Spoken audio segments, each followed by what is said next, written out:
இந்த சேனலுக்கு புதுசுன்னா இந்த ரெட் கலர் சப்ஸ்கிரைப் பட்டனை கிளிக் பண்ணிடுங்க. கூடவே பெல் ஐக்கானை கிளிக் செஞ்சுருங்க. அதில் உள்ள ஆல் ஆப்ஷனில் செலக்ட் பண்ணிடுங்க. சரி வாங்க இப்போ வீடியோக்குள்ளே போகலாம். ஹாய் ஃப்ரெண்ட்ஸ், நான் உங்கள் கிசான் ஜென்ரல். இன்றைக்கி இந்த பதிவில் தமிழ் புத்தாண்டை பற்றி முதல்ல என்ன நடக்க போகுதுன்றத ஒரு ரிஹர்சல் பார்த்துடலாம். சித்திரை 1ஆம் தேதி ஏப்ரல் 14 தமிழ் புத்தாண்டு பிறக்குது. சூரிய பகவான் காலச்சக்கரத்தின் முதல் ராசி. இவர் மேஷ ராசியில் நுழையக்கூடிய நாளில் தான் புத்தாண்டு பிறக்குது ஃப்ரெண்ட்ஸ். 60 ஆண்டு அடங்கிய பட்டியலில் 47ஆவதாக வரக்கூடிய விசுவாச ஆண்டு பிறக்க இருக்கு. இந்த விசுவாச ஆண்டில் கிரகநிலையை பார்த்துருவோம். தமிழ் புத்தாண்டு தொடக்கத்தில் சூரிய பகவான் மேஷ ராசியில் இருக்கிறாருன்னு சொன்னேன்.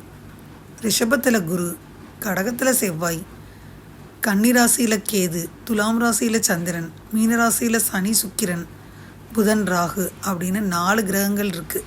இது 4 சேருது. இந்த கிரகம் வச்சு பார்த்தா எப்படி இருக்குன்னு ஒரு ராசிக்காக பார்த்துட்டு வந்துடுவோம்.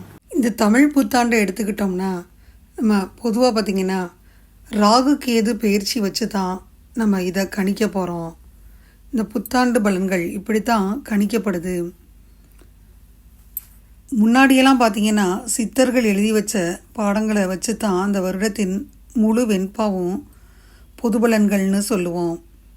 அதன் அடிப்படையில் விசுவாச வருடத்தை ஏப்ரல் மாதம் 14ஆம் தேதி சுவாதி நட்சத்திரத்தில் தொடங்குது. இந்த வருடத்தில் மழைப்பொழிவு அதிகமாக இருக்கும். அதே போல் இந்த ஆண்டு கண்டிப்பாக மகத்துவம் நிறைந்த காலகட்டமாக இருக்குது. ஆண்டின் நிறைவு ஆண்டுன்னு சொல்லப்படுது. அதை பற்றி ஒவ்வொரு ராசிக்காக பார்த்துட்டே வந்துடுவோம். சிம்மராசி அன்பர்கள், இந்த தமிழ் புத்தாண்டில் நீங்கள் உயர்ந்த நிலையில் இருக்கிறனால சில பிரச்சனைகள் சங்கடங்கள் தீரக்கூடிய காலகட்டம் வந்துருச்சு. அதிர்ஷ்டம் உங்கள் பக்கம்தான். உங்கள் வேலையில் வெற்றி தான். வேலையில் சில தடைகள் இருக்கத்தான் செய்யும், ஆனால் வெற்றியை பெறுவீங்க. வேலையிலிருந்து நல்ல லாபத்தையும் பெறுவீங்க. சகோதர சகோதரிகளுடனான உறவுகள் மோசமடையாமல் பார்த்துக்கிறங்க. உறவுகள் சுமூகமாக இருந்தால் உங்கள் சகோதரர்கள் உங்களுக்கு உதவ தயாராக இருப்பாங்க. பரிகாரம்னு பார்த்தீங்கன்னா ஆதித்ய ஹிருதய மூலத்தை தினமும் 19 முறை பாராயணம் செய்யணும் ஃப்ரெண்ட். சிம்மராசி அன்பர்களுக்கு இந்த விசுவாச தமிழ் புத்தாண்டில் பார்த்தீங்கன்னா சனி பகவான் அஷ்டமஸ்தானத்தில் இருக்கார். அதே சமயம் லாபஸ்தானத்தில் குரு, கர்மஸ்தானத்தில் ராகு இருக்குது. தடைகளையும் இன்னல்களையும் தாண்டி வெற்றி பெற முடியும். கிரகங்களின் பயிற்சி, அதனுடைய பார்வை பலன்கள் தமிழ் புத்தாண்டில் உங்களுக்கு பலவிதமான நன்மைகளை கொண்டு வந்து சேர்க்க போது. அது என்னன்னு பார்த்துடலாம். சிம்ம ராசிக்கு பாக்கியஸ்தானமான மேஷ ராசியில் சூரியன் உச்சம் பெறுது. கர்மஸ்தானத்தில் இருக்கும் குரு பார்த்திங்கன்னா உங்களுக்கு இந்த காலகட்டத்தில் லாபத்தையும் கொடுக்குது. விரயஸ்தானமான 12ஆம் இடத்துக்கு மாற இருக்கார். விரயஸ்தானத்தில் செவ்வாய், தனஸ்தானத்தில் கேது இருக்குது. மே 18 ஜென்ம ராசிக்கு மாற இருக்கார். தைரியஸ்தானத்தில் சந்திரன் இருக்கார். அஷ்டமஸ்தானத்தில் சனி, சுக்கிரன், ராகு, புதன் இவங்கெல்லாம் சஞ்சாரம் செய்கிறாங்க. மே 18ஆம் தேதி ராகு பார்த்திங்கன்னா சமசப்தமஸ்தானத்துக்கு போகிறாரு. இந்த மாதிரி சூழலில் சிம்மராசிக்கு இந்த விசுவாச தமிழ் புத்தாண்டில் குரு பகவான் கர்மஸ்தானத்திலிருந்து லாபஸ்தானத்துக்கு பயிற்சி ஆகிறனால செய்யக்கூடிய தொழில், வேலை தொடர்பான விஷயத்தில் முன்னேற்றமும் லாபகரமான பலன்களும் கிடைக்க போகுது. அதோடு குருவின் பார்வை தைரியஸ்தானம், பூர்வ புண்ணியஸ்தானம், சப்தமஸ்தானத்தில் விழுது. நன்மைகள் அதிகமாக கிடைக்கும். இதனால் இந்த ஆண்டு முழுவதும் திருமண பாக்கியம், குழந்தை பேர் கிடைக்க வாய்ப்பு இருக்குது. அஷ்டமஸ்தானத்தில் ராகு இருந்தாலும் அவர் மீது குருவின் பார்வை இருக்குது. தொழில் சார்ந்த விஷயத்தில் லாபம் கிடைக்கும். கேது உங்கள் ராசியில் பயிற்சி ஆகிறதுனால ஆன்மீகத்தில் ஈடுபாடு அதிகரிக்கும். நீங்கள் செயல்படக்கூடிய விஷயத்தில் தெளிவாக இருப்பீங்க. அதனால் முன்னேற்றம் ஏற்படும். கடத்திர ஸ்தானத்தில் ராகு வருது. குடும்பத்தில் சச்சரவுகள் அதிகரிக்கும். கணவன் மனைவி இட்டு கொடுத்து போகணும்.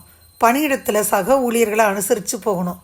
உங்களின் இனிமையான பேச்சு, பொறுமையான செயல்பாடு உங்கள் வெற்றிக்கு கண்டிப்பாக வழிவகுத்துக்கிட்டே போகும் ஃப்ரெண்ட்ஸ்.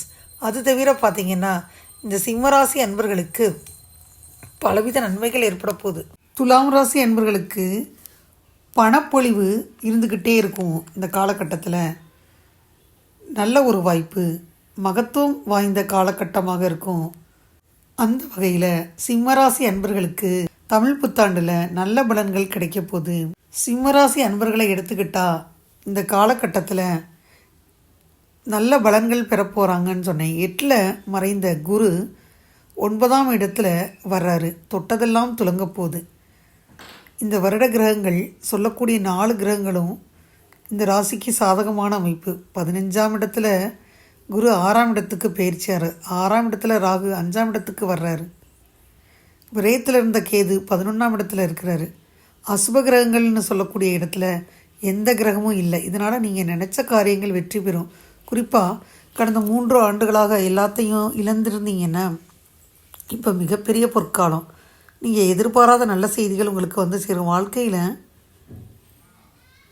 இந்த காலகட்டத்தில் இத்தனை நாள் கெட்டிருந்தாலும் உங்களுக்கு இப்போது வேறு இடத்துக்கு பெயர்ந்து மிகச்சிறந்த மாற்றங்கள் ஏற்படும்.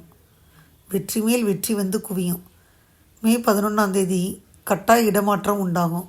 பல நாடுகளுக்கு பயணம் செல்லக்கூடிய யோகம் உண்டாகும். பல தொழில் சார்ந்த விஷயங்கள் நல்ல முடிவுகள் எடுப்பீங்க. வெற்றிகளை குவிப்பீங்க.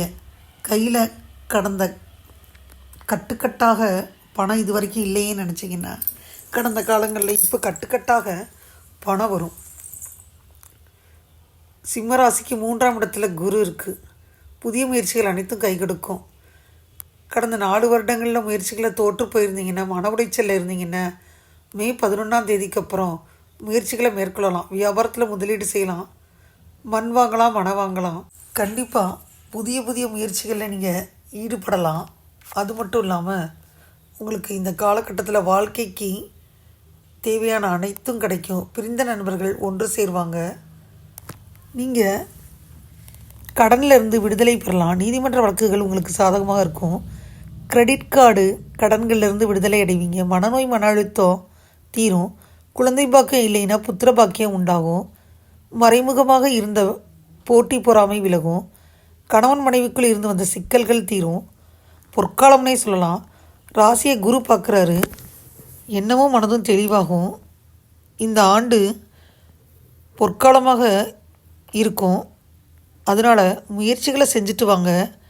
ஆண்டுகளுக்கான அடித்தளத்தை அமைச்சுக்கிறது நல்லது. பணம் புகழ் செல்வம் அனைத்தும் கிடைக்கும் காலகட்டம். எச்சரிக்கைனா 5ஆம் இடத்துல ராகு அமர்றனால பிள்ளைகள் விஷயங்களில் எச்சரிக்கையோடு இருக்கணும். பிள்ளைகளுடன் தேவையில்லாத மனஸ்தாபம் உண்டாகுது. குழந்தை பாக்கியத்துக்காக மருத்துவ சிகிச்சை பெற்றுக்கிட்டு இருந்தீங்கன்னா கொஞ்சம் அசௌகரியங்கள் இருக்குது. குலதெய்வ வழிபாடுகள் தடைபடுது.